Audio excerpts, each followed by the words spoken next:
Sa ngalan ng Ama at ng Anak at ng Espiritu Santo. Amen. Ang pagpapala ng ating Panginoong Hesus Kristo, ang pag-ibig ng Diyos Ama, at ang makikipagkaisa ng Espiritu Santo naway sumainyo lahat. At sumainyo rin. Tayo po ay nasa ika-27 linggo sa karaniwang panahon. Mga kapatid, tinipon tayo bilang kaanib na angkan ng Diyos, kaya dumulog tayo sa maawaing Panginoong nagpapatawad ng lubos. Inaamin ko sa makapangyarihang Diyos at sa inyo mga kapatid, na lubha ako nagkasala sa isip, sa salita at sa gawa, at sa aking pagkukulang. Kaya isinasamo ko sa mahal na Birhen Maria, sa lahat ng mga anghel at mga banal, at sa inyo mga kapatid, na ako'y panalangin sa Panginoong ating Diyos. Tawaan tayo ng makapangyarihang Diyos, patawarin tayo sa ating mga kasalanan, at patnubayan tayo sa buhay na walang hanggan. Amen. Panginoon, kaawaan mo kami. Panginoon, kaawaan mo kami. Kristo, kaawaan mo kami. Kristo, kaawaan mo kami. Panginoon, kaawaan mo kami. Panginoon, kaawaan mo kami. Manalangin tayo.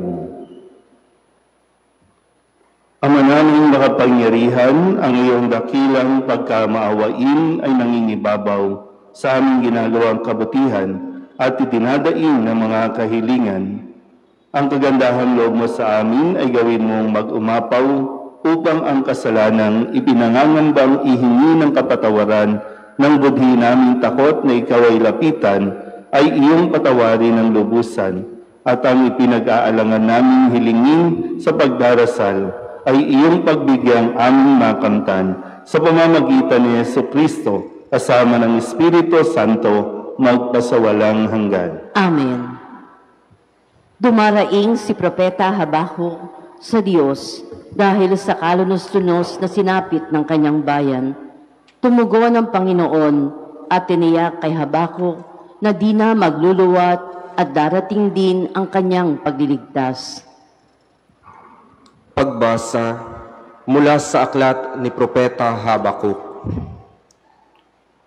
Panginoon, hanggang kailan ako daraing sa iyo at di mo diringgin? Hanggang kailan mo babayaang mamayani ang karahasan? Bakit ang ipinakikita mo sa akin ay pawang kasamaan at kahirapan? Sa magkabi-kabilay nagaganap ang pagwasak at ang karahasan. Laganap ang hidwaan at pagtatalo. At ito ang tugon ng Panginoon. Isulat mo ang pangitain. Isulat mong malinaw sa mga tapyas ng bato upang madaling mabasa at ibalita sa lahat. Sapagkat hindi pa dumarating ang takdang panahon upang maganap ang pangitain. Mabilis na dumarating ang wakas. Hindi ito maliliban, ngunit tiyak na magaganap kung ito may nagtatagal. Masdan mo, ang hambog ay mabibigo sa kanyang kapalaluan, ngunit ang matuwid ay mabubuhay sa kanyang katapatan. Ang salita ng Diyos. Salamat sa Diyos.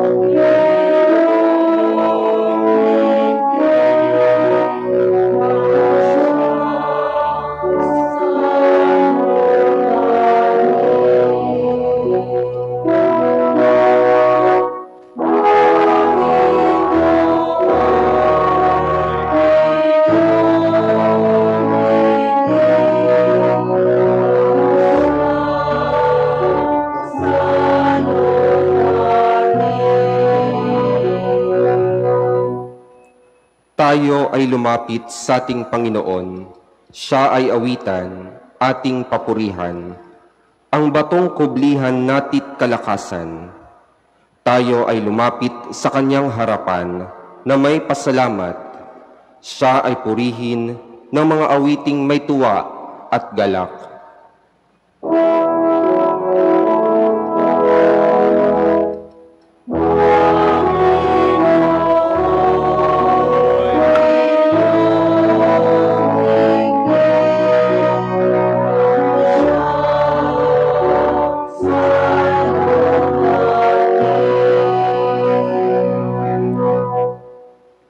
Tayo ay lumapit sa kanya'y sumamba at magbigay galang, lumuhod sa harap nitong Panginoong sa ati lumalang. Siya ang ating Diyos, tayo ay kalinga niyang mga hirang, mga tupa tayong inaalagaan.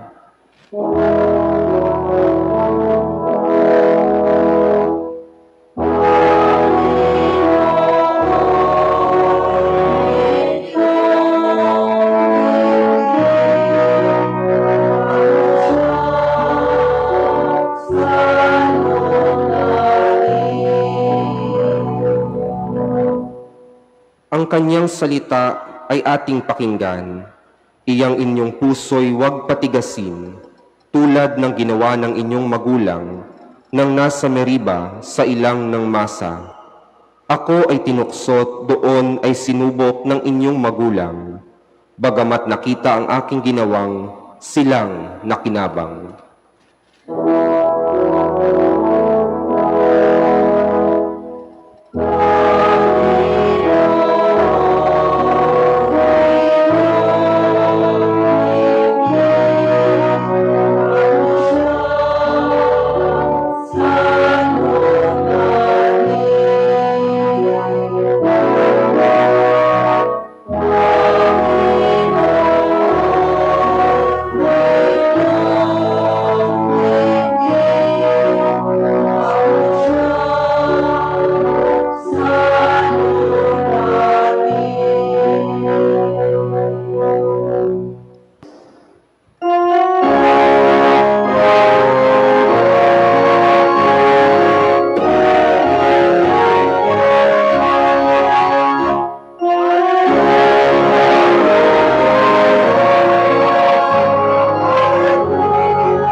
Balita sa inyo ngayoy, salita ng Panginoong iiral habang panahon.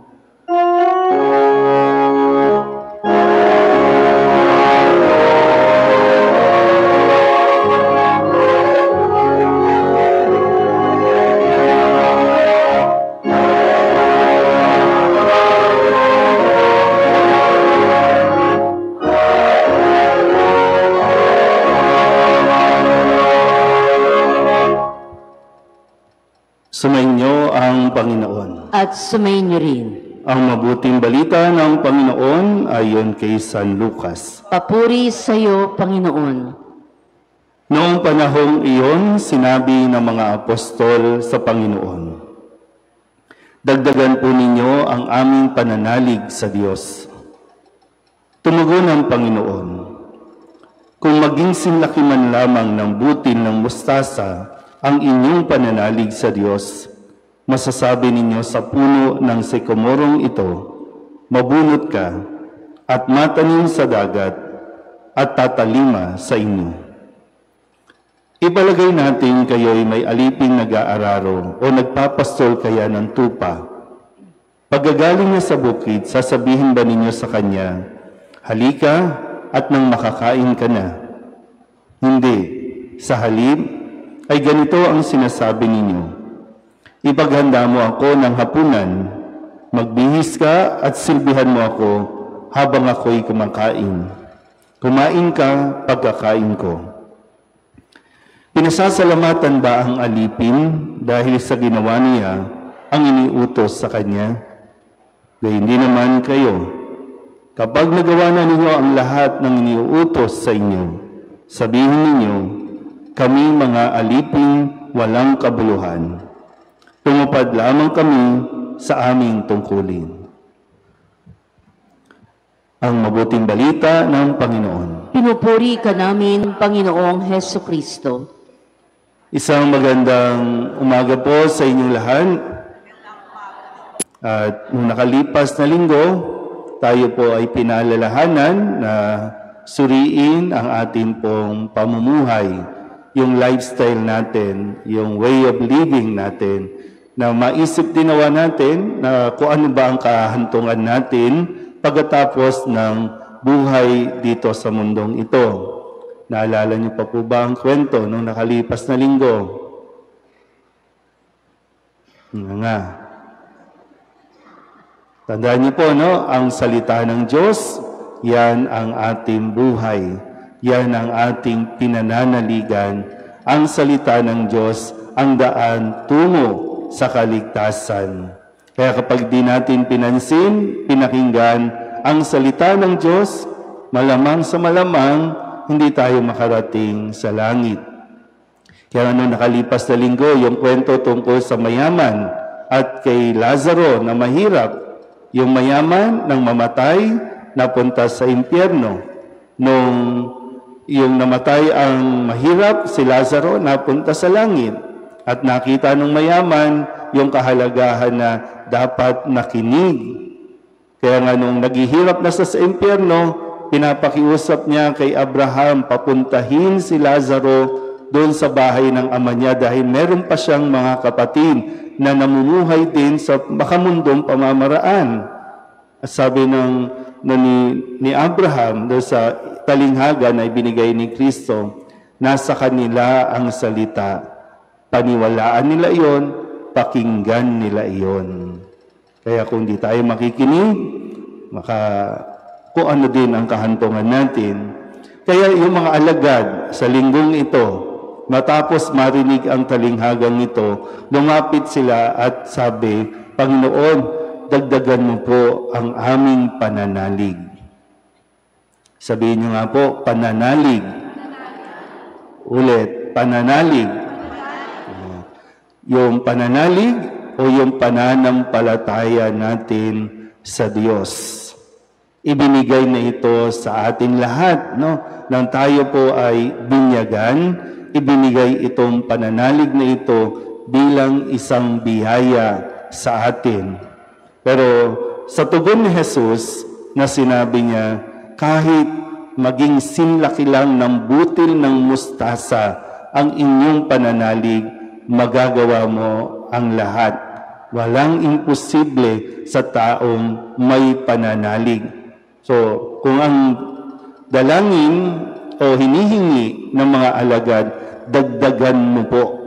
No, sabi nila, dagdagan mo po. Para bang pwedeng sabihin, may pananalig ka na ba? Ilan? Parang gano'n, no? Ilan? So, kung ilan, o ilan ang gusto mong idagdag? 10, 50, 100? Ulitin ko po, no? Ang sagot ni Jesus, kahit maging sinlaki lang ng butil. So, ang pananalig pala, ang pananampalataya natin ay hindi binibilang, hindi sa bilang, hindi sa quantity. Ang pananalig natin dapat ay nandoon tinitingnan sa kung ano yung kalidad o yung quality na mayroon tayo. Kasi kung kakapiranggot, kasing laki ng butil, pero yung quality ng pananalig natin, napakatibay, kaya natin pagalawin, palipati ng puno na matanim sa kung saan. Kung may pananalig tayong kasing laki man lang ng butil ng mustasa, hindi natin gagawin ang magnakaw. Bakit natututong magnakaw? Kasi natatakot maghirap, natatakot magutom. Iniisip natin na hindi naman nakikinig ang Diyos eh. Sa unang pagbasa, di ba, sa pahayag ni Propeta Habakuk, no? Sabi, isulat mo ito kasi yung mga tao nagrereklamo na. Hanggang kailan kami magtitiis sa hirap na ito? Hanggang kailan, Panginoon? Ang tugon ng Panginoon, ang mga hambog na yan, pagdating ng araw, may kalalagyan yan. Pero ang mga taong nanatiling matapat, may, para anong nasabi, ang taong matuwid ay mabubuhay sa kanyang katapatan. Sabihin niyo nga ulit, pananalig. Ang paalala ni San Pablo sa ating lahat, sa kanyang sulat kay Timoteo, na tayo po ay manatili sa ating pananampalataya. Yung binigay na sa atin. Kung sinasabi ni Jesus, ito ay kasinlaki man lamang, kahit kasinlaki man lamang ng butil. So kung ito ay butil, kailangan itong pinagyayaman. Diba? Ang butil, dinidiligan, itinatanim nga sa lupa, ibinabaon sa lupa para mas mabuhay, para mas yumabong. So hindi porket nakatanggap tayo ng pananampalataya o ng pananalig na ito, wala na tayong gagawin. Kaya nga, magbabasa ka ng Biblia, magbasa ka ng mga katisismo, aralin mo ang mga turo ng simbahan. Yun, sapat yun para tayo po ay magkaroon ng matibay na pananalig na kahit anong mangyari, tumanda man tayo, hindi ka matatakot. Sa taong may pananalig na kasinlaki man lamang ng butil, kahit magkakanser ka, kahit magkasakit ka, hindi ka bibitaw sa Diyos. Kahit hindi natin naiintindihan o naunawaan ang mga nangyayari sa paligid natin, maging sa sarili natin, mananatili tayong nagtitiwala sa Diyos. Yan ang pananalig na kailangan magkaroon tayo. Para isang araw, o sakali na tayo po ay haharap na sa Diyos, malinaw sa atin, hindi tayo matatakot sa araw na yon dahil kumpiyansa tayo, confident tayo na sa lahat ng paraan, nagkaroon man tayo ng pagdududa, nagkaroon man tayo ng pag-aalinlangan, pero hindi tayo bumitaw sa Diyos. Amen. Ating dadasalin ngayon ang Oratio Imperata para sa katapatan, katotohanan at katarungan. Sabay-sabay po tayo. Amang makapangyarihan sa lahat, ikaw ang gumabay sa iyong bayan mula sa pagkaalipin, bilang haliging ulap sa araw at haliging apoy sa gabi. Sa panahong ito ng panlilinlang at katiwalian na bumabalot sa aming bayan, ipamalas mo sa amin ang iyong liwanag na nagtataboy sa lahat ng dilim. Inaamin namin kami rin ay madalas lumalakad sa kadiliman, sa aming pananahimik, pagkikibit-balikat at kawalang pakialam. Hinayaan namin lumaganap ang kasinungalingan at umusbong ang katiwalian. Patawarin mo kami, Panginoon, at linisin mo ang aming mga puso sa kasalanang bumubulag at sumisira, kasalanang umaagaw ng pagkain ng mahihirap at ng pag-asa sa buong bayan. Ipagkaloob mo sa amin ang mga pinunong kawamis ng puso ng iyong anak, mga pastol na handang maglingkod, hindi mga lobong sumisila. Sa kapangyarihan ng iyong banal na Espiritu, bigyan kami ng lakas ng loob, na itakwil ang kasinungalingan, ibunyag ang pandaraya, igiit ang katarungan, at ipagtanggol ang katotohanan sa lahat ng aming gawain, pampubliko man o pansarili, upang ang katapatan ay dumaloy sa aming lupain tulad ng ilog, at ang katuwiran ay rumagasa na parang malakas na agos.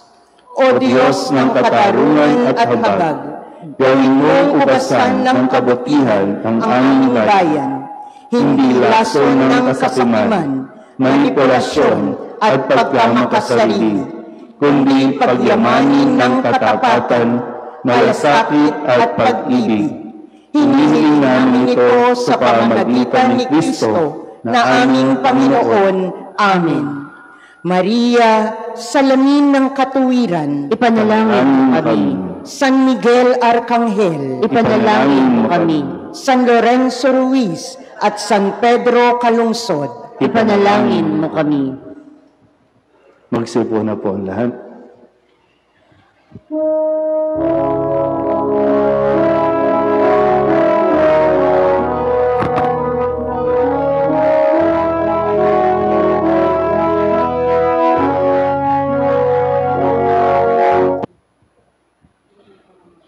Manalangin kayo mga kapatid upang paghahain natin ay kalugdan ng Diyos amang makapangyarihan. Tanggapin nawa ng Panginoon itong paghahain sa iyong mga kamay, sa kapurihan niya at karangalan, sa ating kapakinabangan at sa buong sambayanan niyang banal.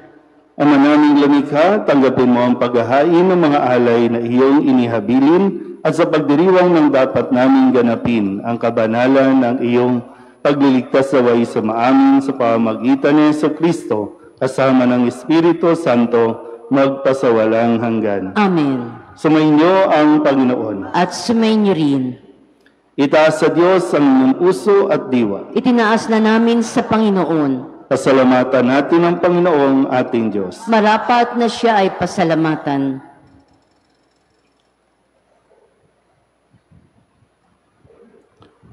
Ama naming makapangyarihan, tunay ng marapat na ikaw ay aming pasalamatan. Ikaw ang lumikha sa tanan. Ikaw ang nagtakdang magkaroon ng gabi at araw, gayon din ng tag-init at tag-ulan. Ikaw ang humubog sa tao bilang iyong kawangis na mapagkakatiwalaang mga siwa sa daigdig. Ikaw ngayon pinaglilingkuran sa pagganap sa pananagutan ng iyong pinagtitiwalaan sa pamamagitan ng anak mong mahal.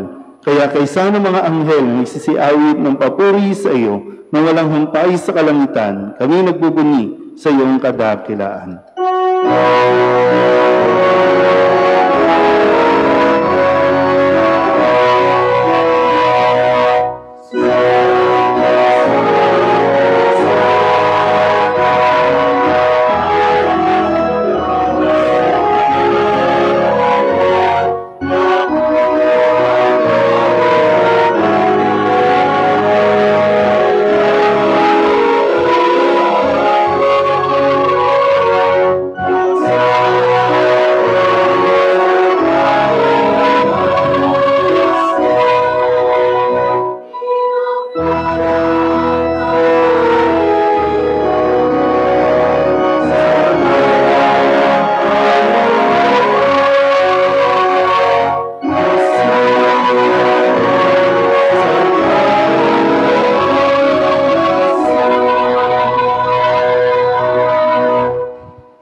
Ng tanang kabanalan, kaya't sa pamamagitan ng iyong Espiritu, gawin mong banalang kaloob na ito upang para sa aming maging katawan at dugo ng aming Panginoong Jesucristo.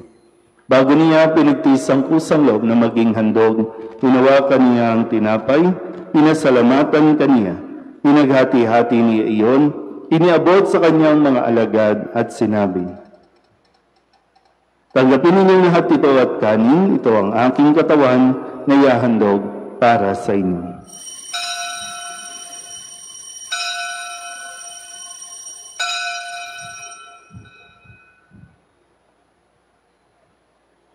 Ngayon din naman nang matapos ang hapunan, hinawakan niya ang kalis, muli kaniyang pinasalamatan. Iniabot niya ang kalis sa kanyang mga alagad at sinabi, "Tanggapin ninyong lahat ito at inumin. Ito ang kalis ng aking dugo, ng bago at walang hanggang tipan. Ang aking dugo na ibubuhos para sa inyo at para sa lahat, sa kapagpapatawad ng mga kasalanan. Gawin ninyo ito sa pag-alaala sa akin."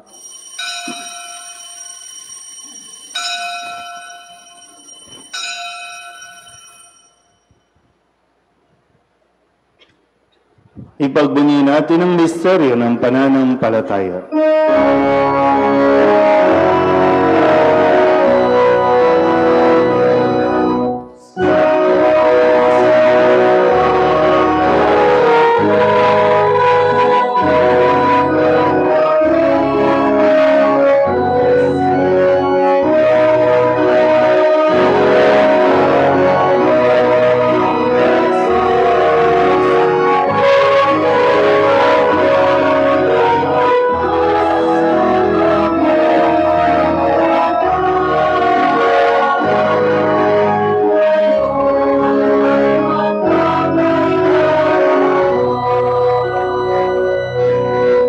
Ama, ginagawa namin ngayon ang pag-alaala sa pagkamatay at muling pagkabuhay ng iyong anak.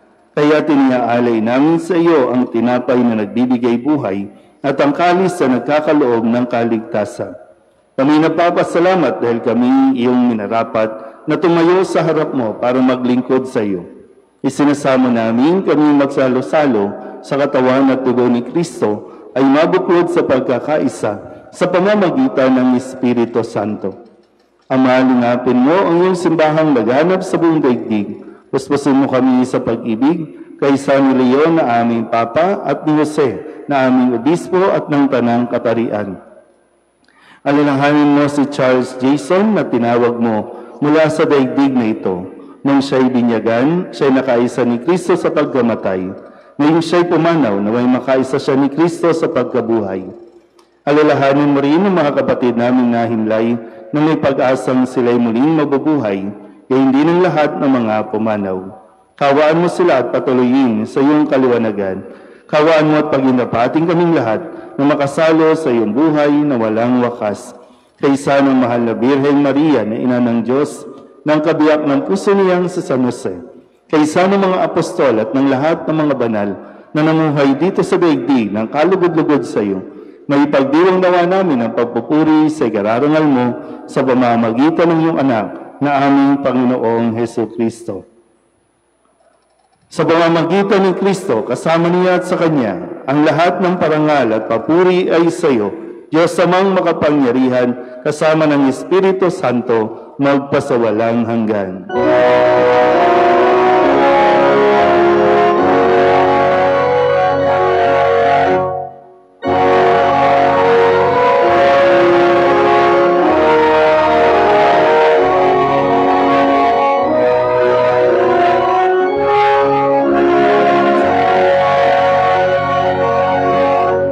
Sa tagabili ng manakagagaling na utos at turo ni Jesus sa Panginoon natin at Diyos, ipahayag natin ang lakas loob.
Namin kami ihadya sa lahat ng masama, pagkalooban ng kapayapaan araw-araw, iligtas sa kasalanan at ilayo sa lahat ng kapahamakan, samantalang aming pinananabikan ang dakilang araw ng pagpapahayag ng tagapagligtas naming si Hesus Kristo. Sapagkat iyo ang kaharian at ang kapangyarihan at ang kapurihan magpakailanman. Amen. Panginoong Hesus Kristo, sinabi mo sa iyong mga apostol, kapayapaan ang iniiwan ko sa inyo, aking kapayapaan ang binibigay ko sa inyo. Tunghayan mo ang aming pananampalataya at huwag ang aming mga pagkakasala. Pagkalooban mo kami ng kapayapaan at pagkakaisa ayon sa iyong kalooban, kasama ng Espiritu Santo, magpasawalang hanggan. Amen. Ang kapayapaan ng Panginoon ay laging sumainyo. At sumainyo rin. Mabigayan po tayo ng kapayapaan sa isa't isa.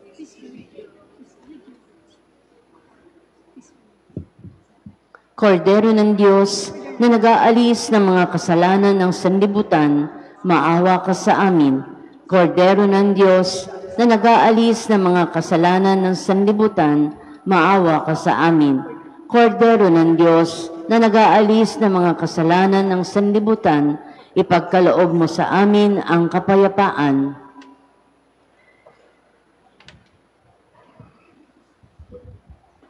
Ito ang kordero ng Diyos.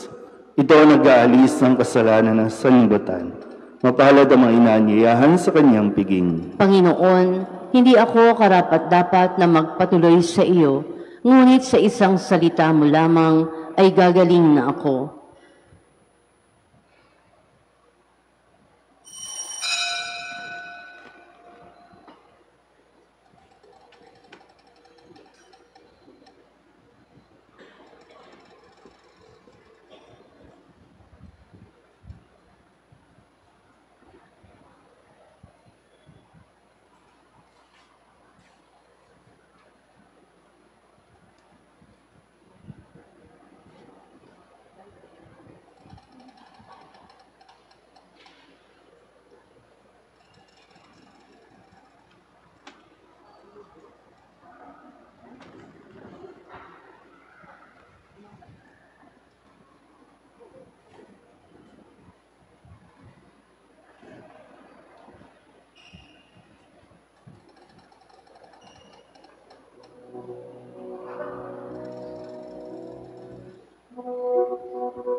ang lahat para sa panalangin kay San Jose.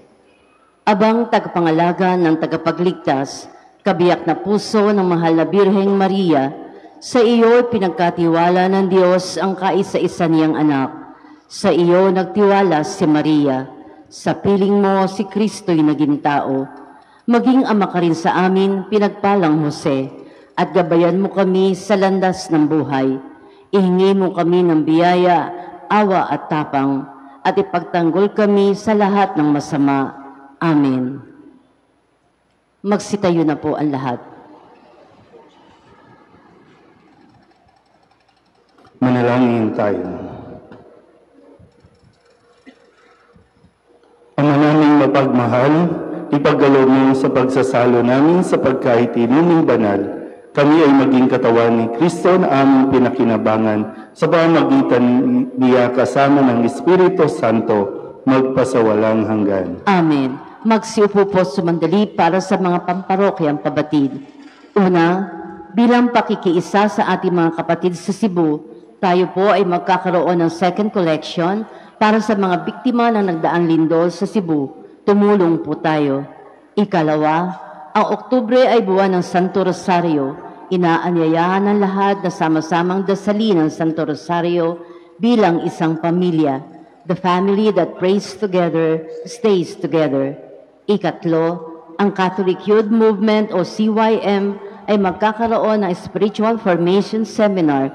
Ito ay para sa mga kabataang may edad 15 hanggang 25. Layunin ng seminar na ito na matulungan ang ating mga kabataan na mahubog ang kanilang pananampalataya upang magkaroon ng mabuting ugnayan sa ating Panginoon.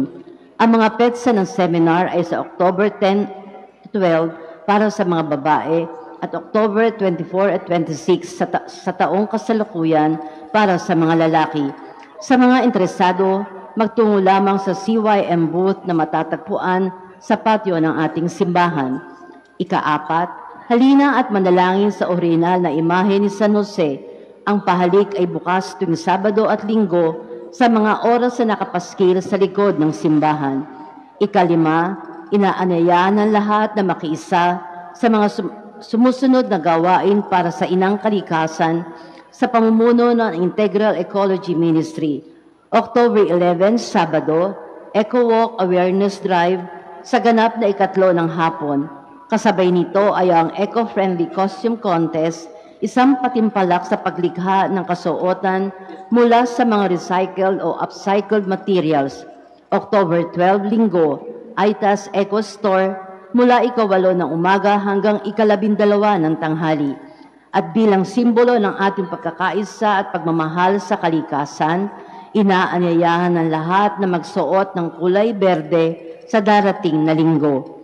Ika-6, sa October 30, 2025, ang parokya ay magkakaroon ng isang benefit concert for our church organ na pinamagatang Magnificat, mga himig ng pag-asa sa puso ni Maria, sa pamumuno ng Ministry on Music in the Liturgy. Ang mga tiket ay maaaring makuha sa mga miyembro ng ating choir o sa mga patio ng simbahan. Maraming salamat po. Sa bahaging ito ay tinatawagan ang mga nagdiriwang ng kaarawan sa buong buwan ng Oktubre, mangyaring lumapit sa harap ng sanktuaryo para sa isang pagbabasbas.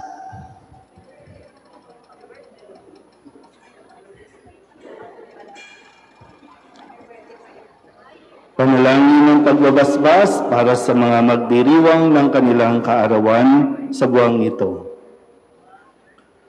Diyos ng sangnilikha, nagpupuri at nagpapasalamat kami sa iyo para sa handog ng buhay. Dinggin mo ang panalangin ng aming mga kapatid na gumugunita ng kanilang kaarawan sa buwan na ito at nagagalak sa mga handog ng buhay at pag-ibig, pamilya at kaibigan. Pagpalain mo sila sa pamamagitan ng iyong patuloy na pananahan sa kanila at kupkupin mo sila sa iyong pagmamahal upang matamasa nila ang darating na mga masayang taon. Lahat ng ito naway maging kalugod-lugod sa iyo. Hinihiling namin ito sa pamamagitan ni Jesucristo, aming Panginoon. Amen.